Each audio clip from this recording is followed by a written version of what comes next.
পিতাকে চেনে। আমি রাসূলকে এমন চিনি যেমন সন্তান তার পিতাকে চেনে। পরিষ্কার না পরিষ্কার না?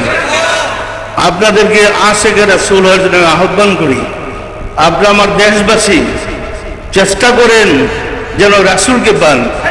মৃত্যুর পরে 3টা প্রশ্ন, জন্ম থেকে মৃত্যু পর্যন্ত হায়াতে জিন্দেগিতে ইমানি পরীক্ষায় 3টা প্রশ্ন হবে। মান রাব্বুকা ওয়া দীনুকা ওয়া মান নাবিয়ুকা আও মান হাযা রাসূল। তোমার প্রভুকে, তোমার দিন কি বা তোমার ধর্ম কি, তোমার নবী কি।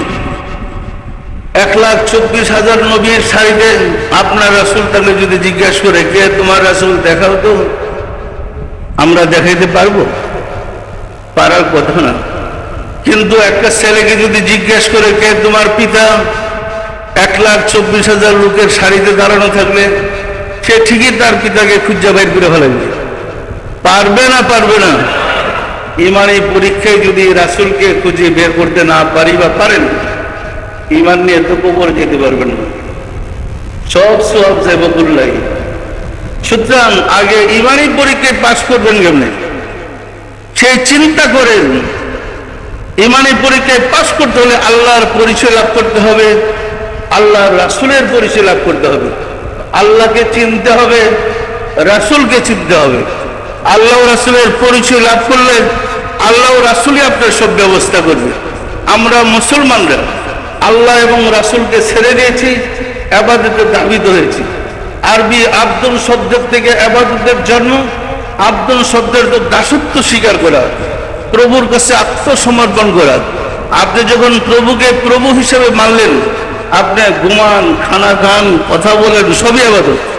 ইবাদত শুধু নামাজ না, সমস্ত কর্মে ইবাদত। যদি আপনি প্রভুকে প্রভু হিসেবে মানেন, আমরা তো এখনো প্রভুকে মানতে পারি নাই, আত্মসমর্পণ করতে পারি নাই। সুতরাং ইমানদার হওয়ার জন্য যিনি ইমানদার তার কাছে যেতে হবে। কুরআনে আল্লাহ বলছেন ফাসআল খাবীরা, আর রহমান ফাসআল খাবীরা। তুমি যদি রহমান সম্বন্ধে জানতে চাও, তুমি যদি আল্লাহ সম্বন্ধে জানতে চাও, যে আল্লাহ সম্বন্ধে জানে তাকে জিজ্ঞাসা করো, যে জানে না তাকে জিজ্ঞাসা করলে কোনো লাভ আছে? সুতরাং আমরা কি আল্লাহকে পেতে চাই না? ইমানি পরীক্ষায় পাশ করতে চাই না? সুতরাং আমাদের সাধনা করতে হবে আল্লাহকে পাওয়ার জন্যে, আল্লাহ রাসূলকে পাওয়ার জন্যে। পরিষ্কার না পরিষ্কার না? আসুন রাব্বুল আলামিনের সাহায্য চাই, তিনি যেন দয়া করে আমাদের জন্য রাস্তাটা সহজ করে দেন। দেশ বিদেশ থেকে অসংখ্য আশিক রাসূলেরা, মেহমানেরা, এলাকাবাসীরা আসছেন আমাদের এখানে, অনেক কষ্ট করেছেন। আসার পরে দেখলাম বৃষ্টি নেমে, ঠিক কষ্ট আপনাদের বৃষ্টিতে কষ্ট হয়েছে।